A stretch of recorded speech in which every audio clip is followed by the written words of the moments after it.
instead of having all these walls of like, well, you want to write, Steve, so how are you going to get this off the ground? It's like, it doesn't matter. I don't need to. There's great people that would want to do that with. And so Mhm. now my role is different, and now it's not as impossible. Hi, I'm Debra, an executive coach, consultant, and the founder of Debra. After years of leading in education, often in spaces not built, I now support others doing the same, especially women of color who are leading, healing, building, and figuring it out as they go. This is with Debra, real talk about legacy, leadership, healing, and courage to lead with shrinking. We are all navigating so much, and we're still showing up. This space is here to remind you you are already enough. Welcome back to Do Better with Debra. Today, I'm joined by two people I'm so excited to be in conversation with, Steve Moreno and Valerie Frugé. Both of them are creatives here in LA, and they're in the same place that many of us find ourselves in, holding on to a dream and trying to figure out how to take the next step forward. Steve is an actor, a producer working on a limited series, and Valerie is a dancer, actress, and music lover building her new podcast, Nostalgic Jams. Valerie Frugé is a dancer, an actress, and a creative who grew up in Ohio, but now calls Los Angeles her home. She keeps her creativity alive through dance, acting, and projects that bring her joy. She loves music, especially jazz from the 70s, 80s, 90s, and the early 2000s, and believes songs hold memories, stories, and meaning. In early 2026, she'll be launching her new podcast, Nostalgic Jams, where she'll talk to guests about the songs that shaped their lives. But beyond the podcast, Valerie is simply an artist at heart, someone who feels deeply, sees beauty in every moment, and finds connection to music and movement. My other guest is Steve Moreno. He's an LA actor, a voiceover artist, and a producer who has spent more than 20 years creating in this city, from commercials to animation to TV. He recently stepped into producing and now is developing a limited series rooted in history, identity, and storytelling. Steve is thoughtful, creative, and is in a season of turning an idea that he's held on for years into something real. Let's get into it. I just think that both of you are so gifted and talented that you have some things that you want to put out in the world. And I thought this would be a good conversation for the three of us to have. What are those things? What are we going to do about it? And how do we get moving on it? My next thing is that I'm writing a book, but I've been talking about writing a book for years, right? So there is a fear. Will anybody buy it? Right. Do I have enough to say? I thought this would be a great conversation because I'm always in conversation with people around their dreams, wanting to really lean into their passion. But and then there's that but. Yeah. That So was one of the first things you asked me that kind of got me moving was we were just alone walking and it was a little quiet. And then you said, what do you need to do to get started with this, to move it forward? What's the first thing? And it really made me stop and because anyone could just ask and go, I know you're going to get this done. It's going to be great. And then you leave it at that. mhm. But when you asked me something specific that I had to actually answer it with a specific answer, I was like, what would be the first thing that I would do? And it did get the ball rolling. It was like, the first thing I need to do is finish the research on this idea that's the most important thing. And then I went home and I started to look at libraries and podcast or historical, audiobooks, anything I could get my hands on. And it really got the ball rolling to instead of just making it a dream and kind of like just kind of a 5 sentence thought that I had and a pitch, and I just kind of left it to the side. Now I kind of jumped in, with both feet of start. And then the more I did been doing research, which is taking up most of the time since you've asked me that question, um, the more thorough now this project is becoming, as far as it has a lot of specific things that need to be answered. I need to know before I just write about something. And I don't want to get anything wrong. I don't want to, out of the respect to the people that I am going to tell a story about, I don't want someone later to go, well, that didn't happen. So, Mhm.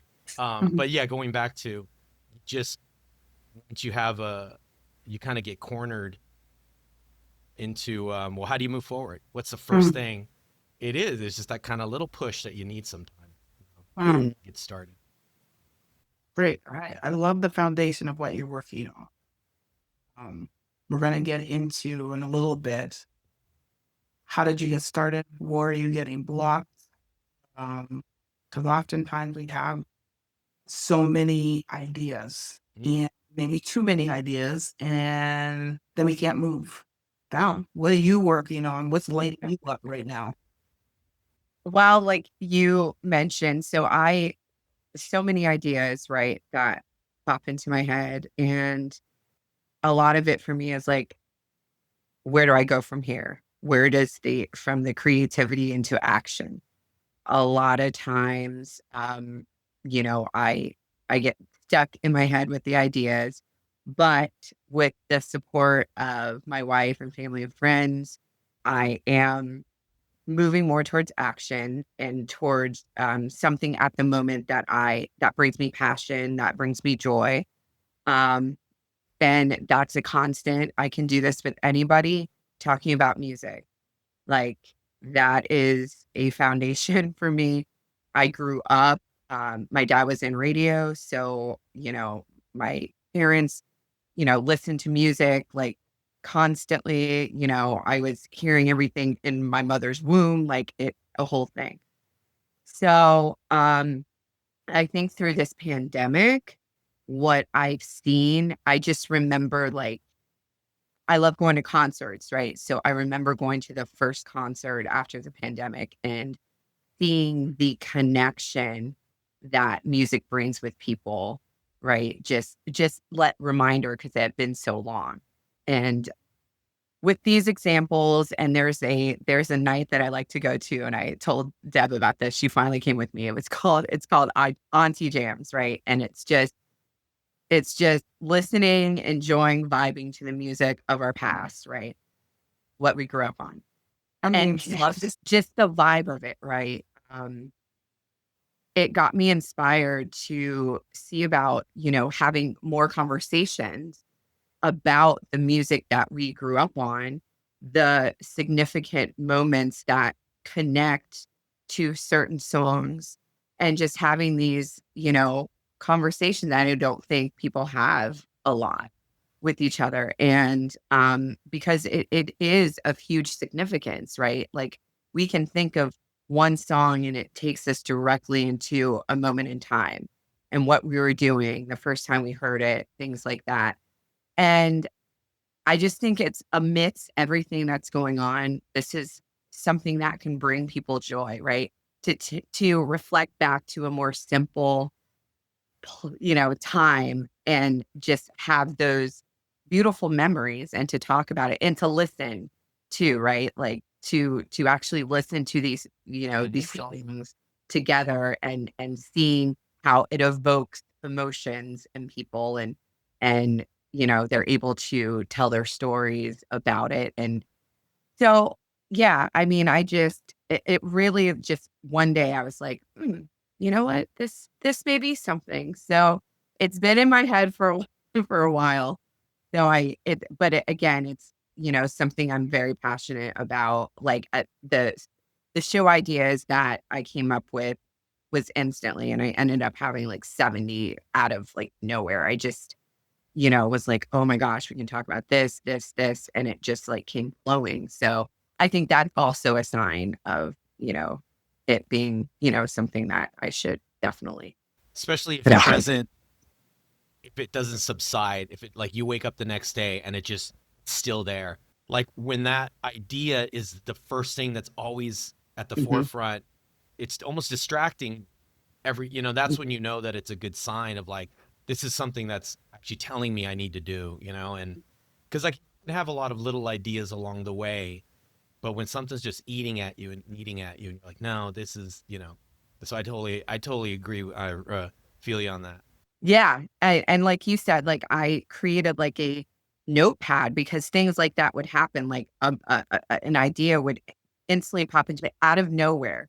I was, I don't know, like walking outside or at the grocery store, and I have to put it down because it's something that just and that's been happening consistently. And then, I'm a big person on signs, so I get signs from everywhere. And I swear, like, for me, those are affirmations to, keep going. And you So, said the notepad part is really important, and you do hear a lot of creative people that will just stop what they're doing, especially comedians. I kind of come from the world of mhm, sketch comedy, was always my thing. And one of the first major projects I took on that I didn't let fear and all that get in the way. This was about 10 years ago. I have a really great friend that I went to college with, and we were in a sketch comedy group together. And we're always at parties, always talking. What about a guy that da da da da has this affliction, or a couple that goes to the dentist and this happens? And we never write it down. And for years, we Mhm. just wouldn't write it down.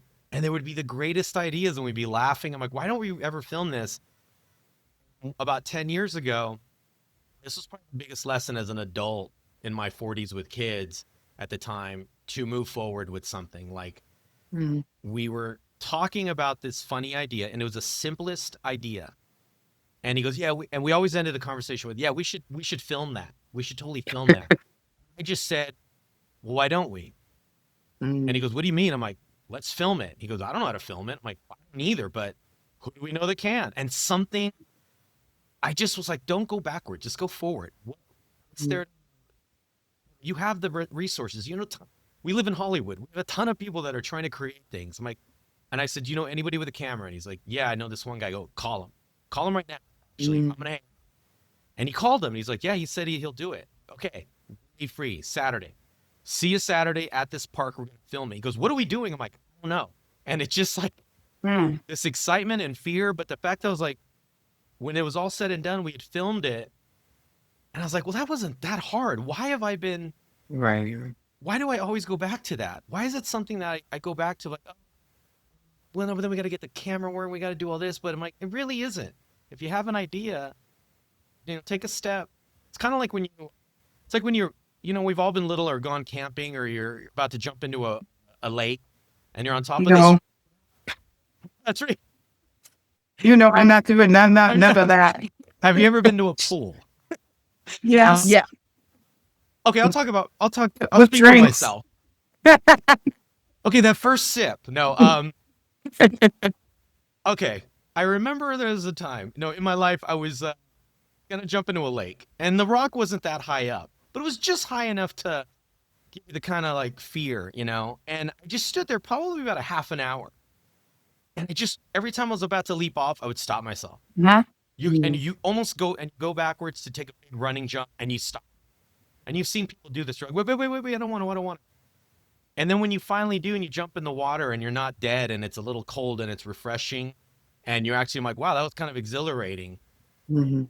That's what I compared it to, was just jump in. Just gotta jump in, and you're gonna be okay. And what's gonna happen? You just created something that maybe no one ever sees, but you did it, and it takes a lot. I've lived my life that way. The fear thing is kind of it's a weird thing that shackles you down. You are listening to the Do Better with Debra podcast with Valerie Frugé and Steve Moreno. Make sure to visit dobetterexecutivecoaching.com and learn how you can lean into your power and lead with confidence, purpose, and joy. And now back to the podcast. Is that the hardest part? Like Steve, I'd love to know how long you have that idea of your limited series in your mind. Val, how long have you had the podcast in your mind? And is it the fear what is the fear? What is the but, right? What has prevented you up until this point to start moving forward on it? And how long have you had it? So I think for me, it's for the podcast itself, it's fairly recent. So I would say the beginning of the year, Mhm. maybe for about a year, I would say. And again, it was just through the inspiration of, just like coming together with other people listening to like music of our generation.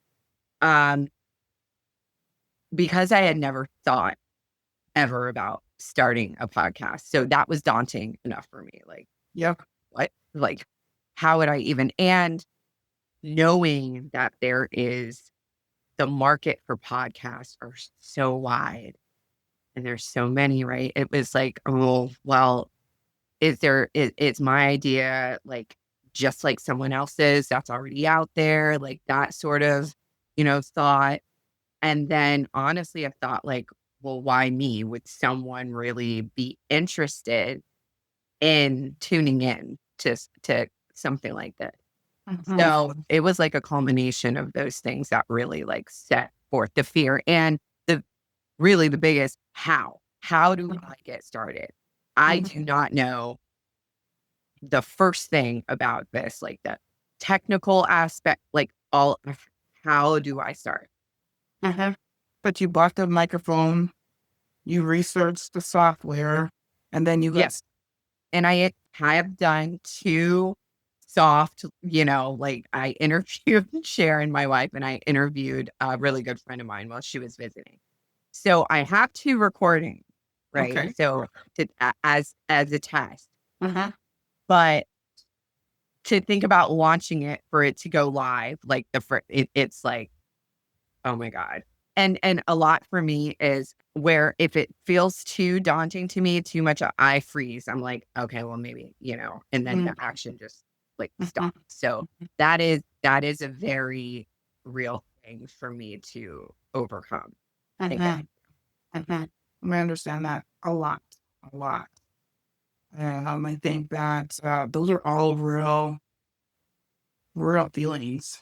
Um, I kind of like think of it like I figure out like this. I remember I was in this relationship and it wasn't going well. And my friend was like, okay, the next time they bring up that, it's relationships feels like it's not going well and maybe you should break up, you just have to walk through the fire and just Mhm. say it. Right. I was like, shit, okay. So I kid you not. Like I had a whole plan, right? I'm gonna go to therapy, make sure my feelings are in feeling what I'm feeling is right, right. And that night they brought it up and I have my friend in my ear and I'm like, shit, I gotta walk through the fire, get to the other side. Mhm. Right. So there's that story. The other story is, I've talked to you maybe both or maybe not about my mom's like last 4 weeks on Earth and how she always wanted to go to Hawaii. She always wanted to go to London. And I'm like, God, you telling me this now? So I'm like, okay, to walk through the fire.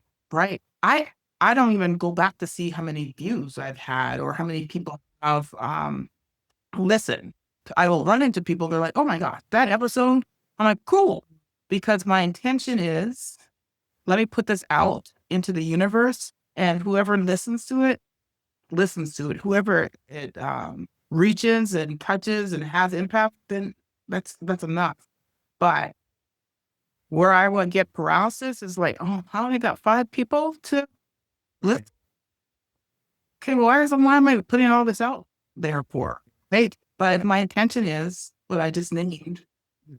And I move on to the next one.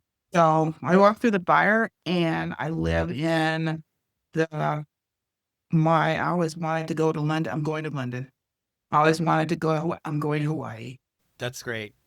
You said a few things that just resonate, and it reminds me of my journey too. Because for me, it's who's gonna listen to this? I remember being 20 in theater, and I wanted to write a one-man show because I enjoyed performing, and I knew kind of what I wanted. And I just stopped. I'm like, why does anyone want to listen to me? Like, what do Mm, I? Because I used to go to one-man shows. I'm like, wow, this person has a lot of bravery. There's like an ego thing involved. mhm, I remember going to a one-man show, which ended up going to Broadway, which is crazy. I mm, saw it at its infancy. And I remember mm, it was a kind of a question and answer at the end. And I raised my hand. And I was like, all at 25 years old. And I was like, what drives your ego to keep going that way? Or I don't know how I worded it, but it really came out wrong. The person thought I called her an egotist or something. But I really wanted to know was what allows you to say, hey, what you're writing is valid and you're just going to put it out there. And I didn't understand that at a young age. So I would perform if it was already a written script. I thought, this isn't my work. I'm just I'm the vessel, getting it on stage and performing, because I always thought just be a performer. But what you were saying was that just going through the fire and saying that I don't listen to my podcast to see how much is huge, because that's one of the biggest things that hold me back. I'm like, well, what if no one likes this? And I Mhm. just spent all this time. And now I'm 51, and it's like, I don't want to be 80 and going Mhm. telling my sons, don't be like me. Mhm. Mhm. Get through it. It's interesting because I've talked to you both separately, and there is this fire of what you want to put out in the universe, and that's why I ask you questions every time I see Val. I'm like, okay, girl, what's happening?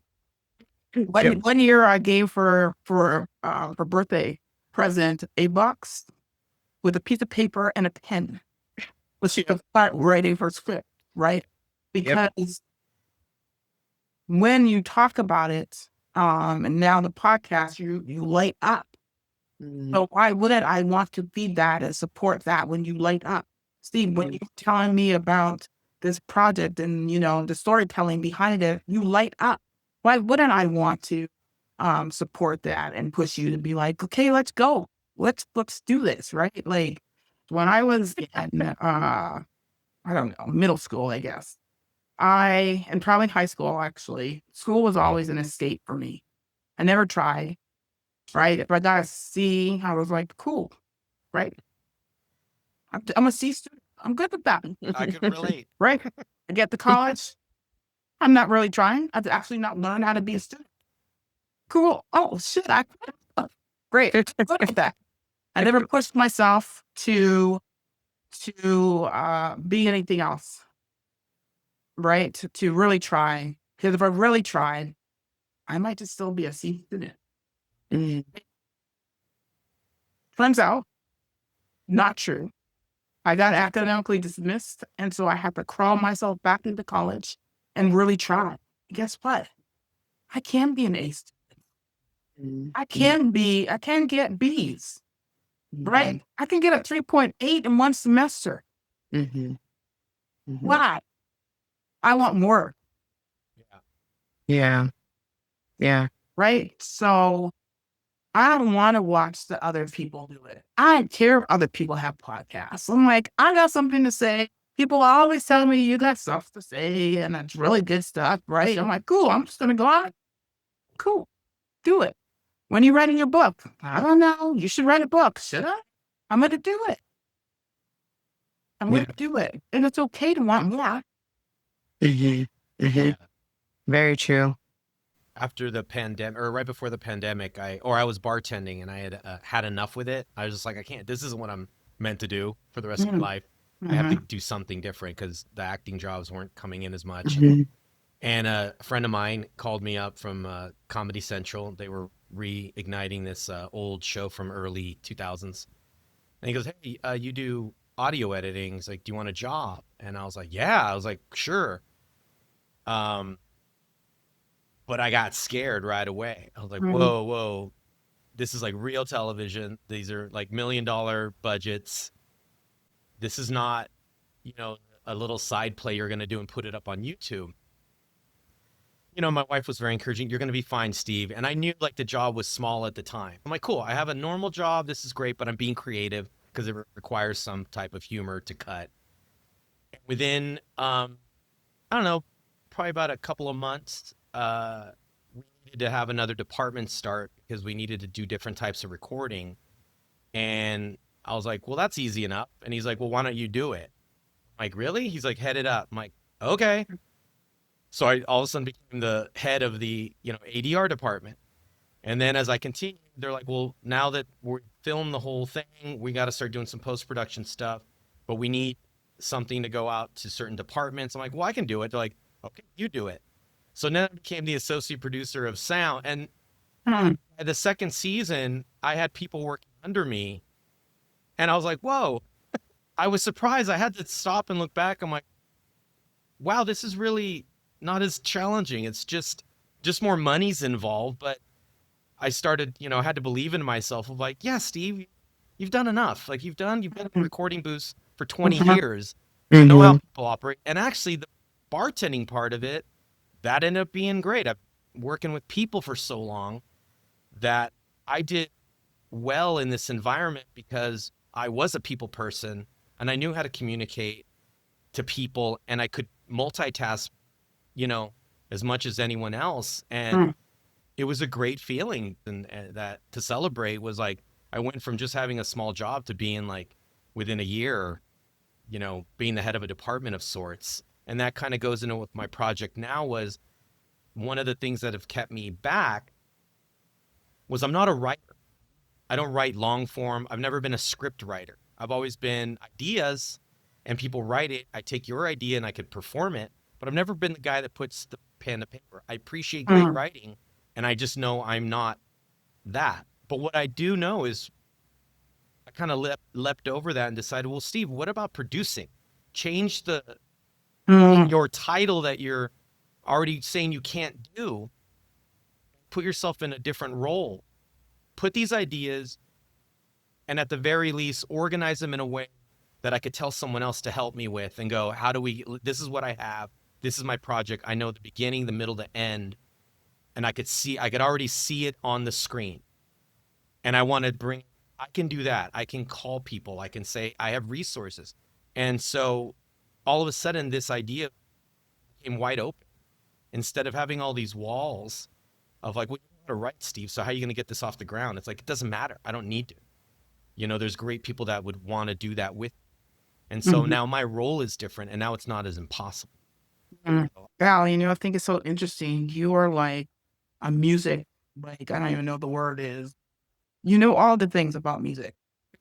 What story are you telling yourself that's preventing you from moving forward or prevented you in 25 from moving more forward? I think that you made some big steps, right? You've got the name, you got a play, you got 90 shows already laid out, right? Like, Mhm. what's a new story you're going to tell yourself as we wrap up this year to move forward? What I am shifting to tell myself is to move, like the Mm. action part.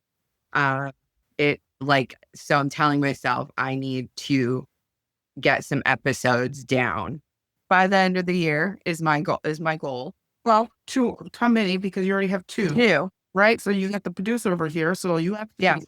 exactly.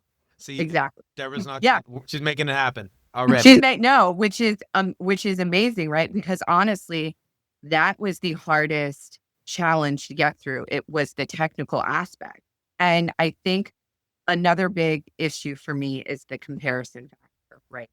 I am seeing all these amazing podcasts that are visual, that have a whole thing, like that have a whole team behind them, like all of this.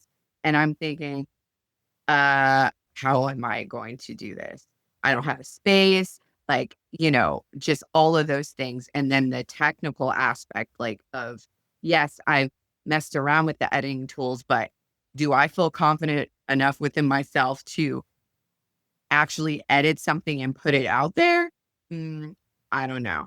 So that a pain in the ass, right? So I had first found a company to do it. I'm like, I don't like how you're like editing. And then I found Steve, Ugh, right? yeah. And Steve, I was telling Val, I'm like, all these people that she's like comparing herself to started exactly where she was, Yeah.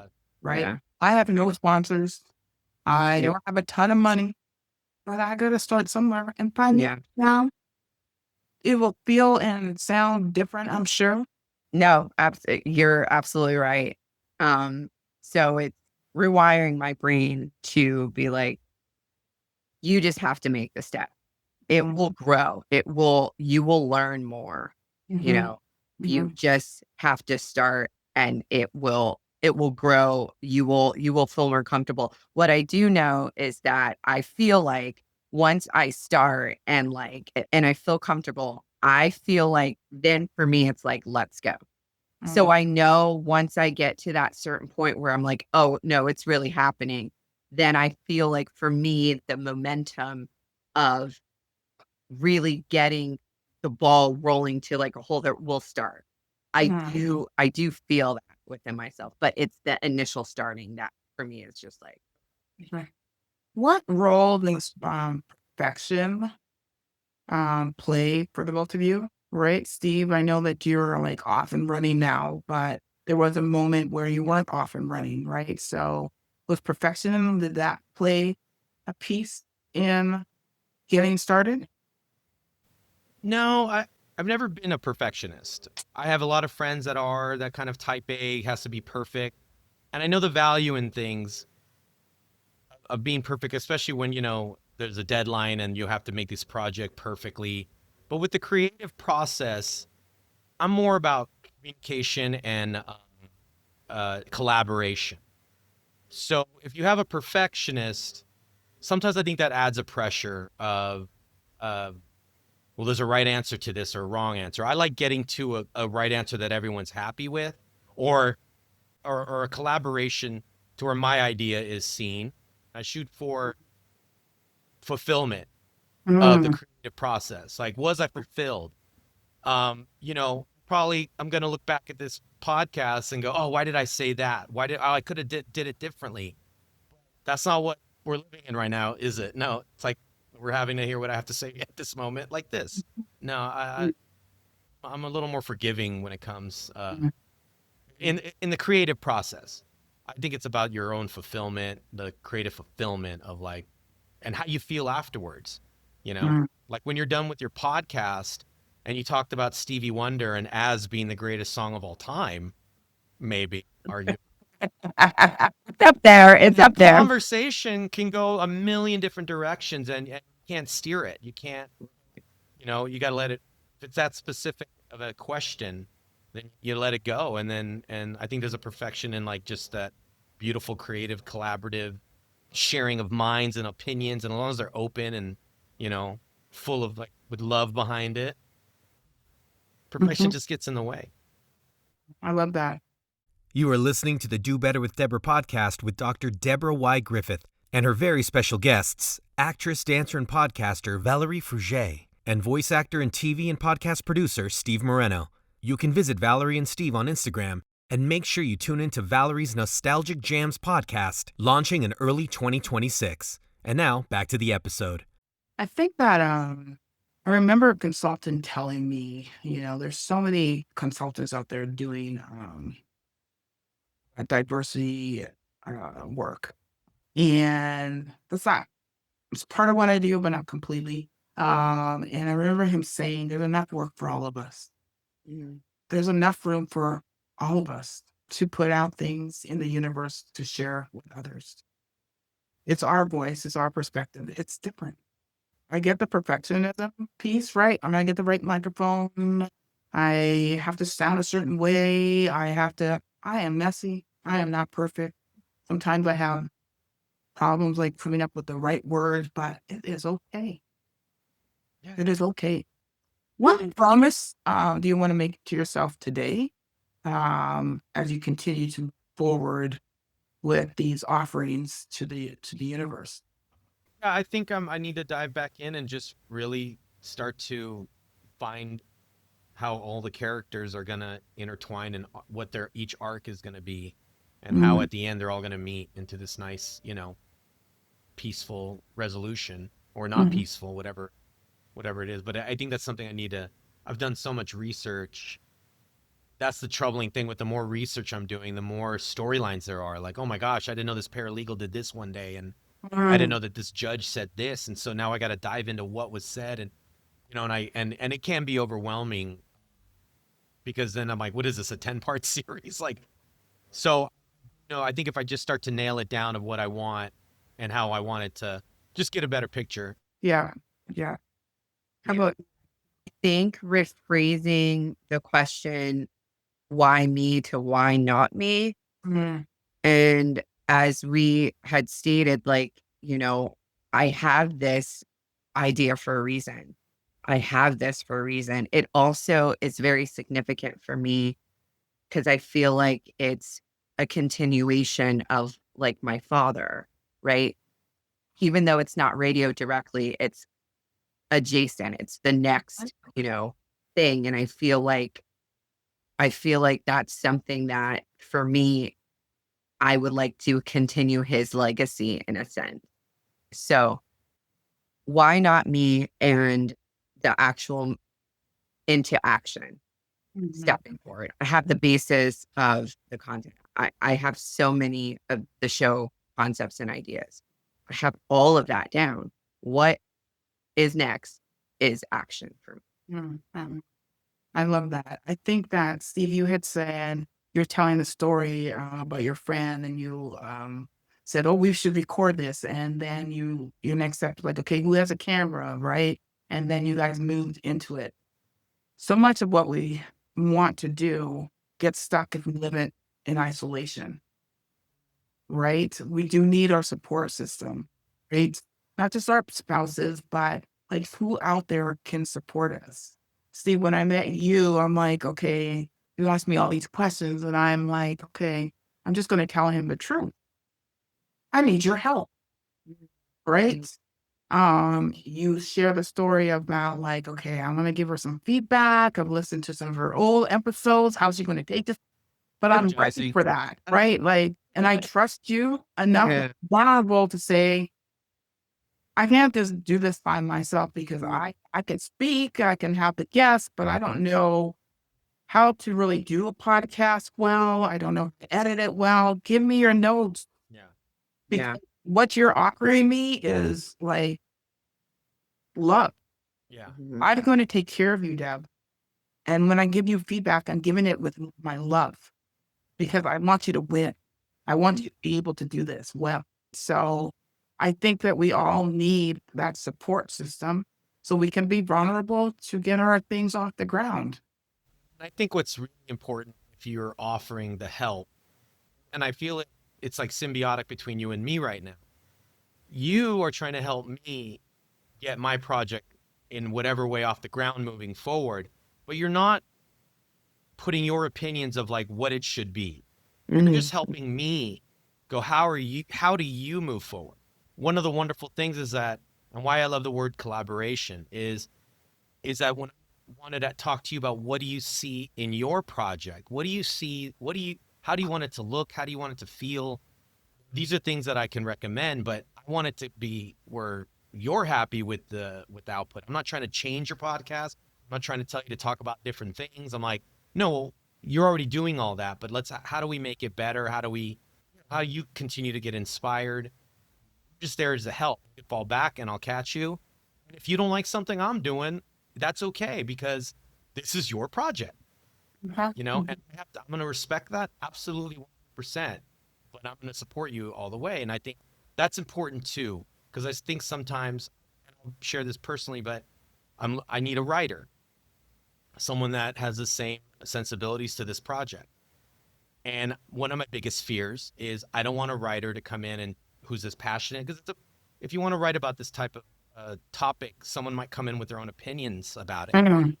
Biggest fears is I don't want to butt heads with, you're going to try to change my vision. I know my vision. Now I'll listen to stuff, but I know what I want. I know how I want it to sound, how I want it to look. So that's one of the things down the line. I'm going to have to be careful and a little fearful of it.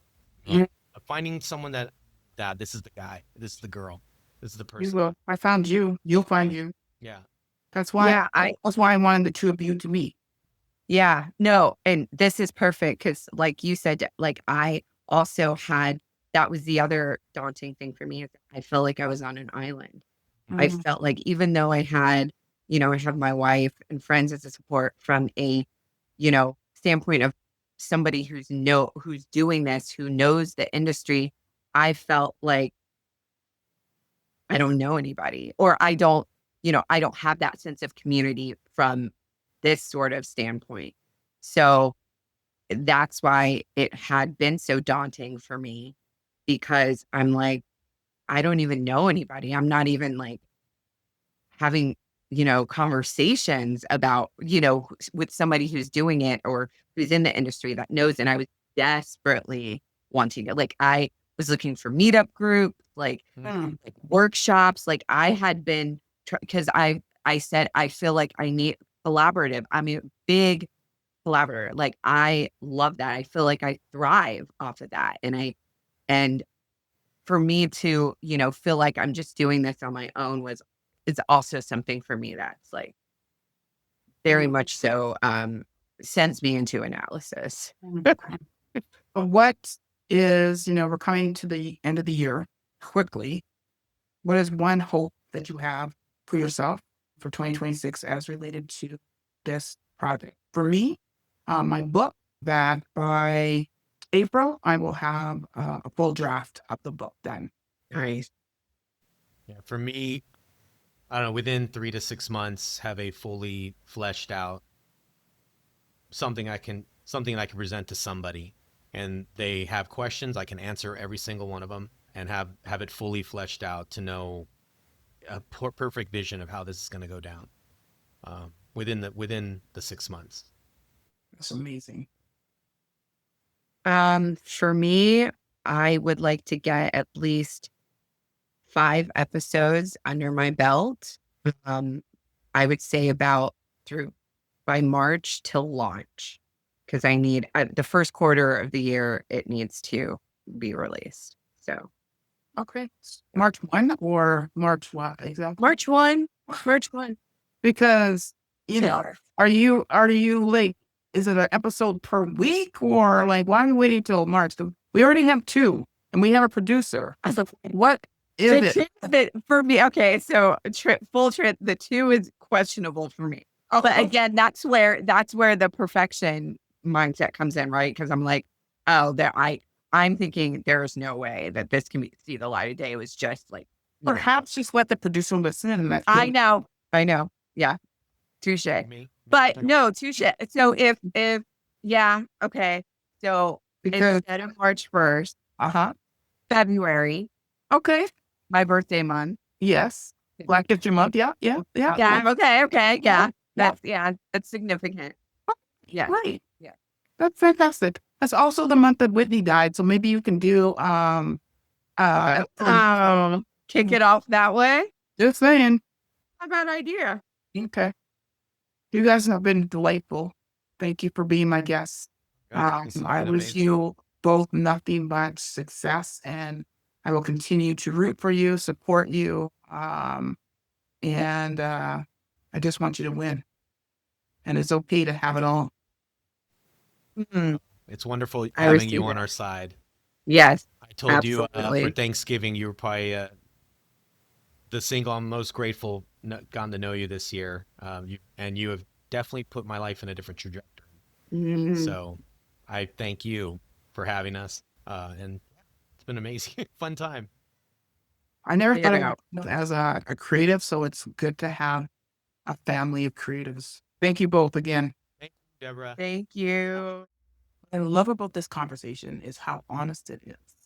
Because all of us, me included, know what it feels like to have something on our heart and still hesitate. We want the right moment, the right setup, the perfect plan. And sometimes we just get stuck right there.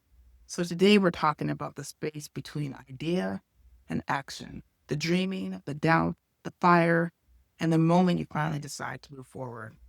I hope this conversation gives you something you can hold on to as you step into whatever's calling you next. You've been listening to actress, dancer, and podcaster Valerie Frugé and voice actor and TV producer Steve Moreno. If you enjoyed this episode, follow the show, leave a rating or review, and share with a friend or colleague. You can always find Do Better with Debra on Spotify, Apple Podcasts, and coming soon to YouTube. Thanks for listening.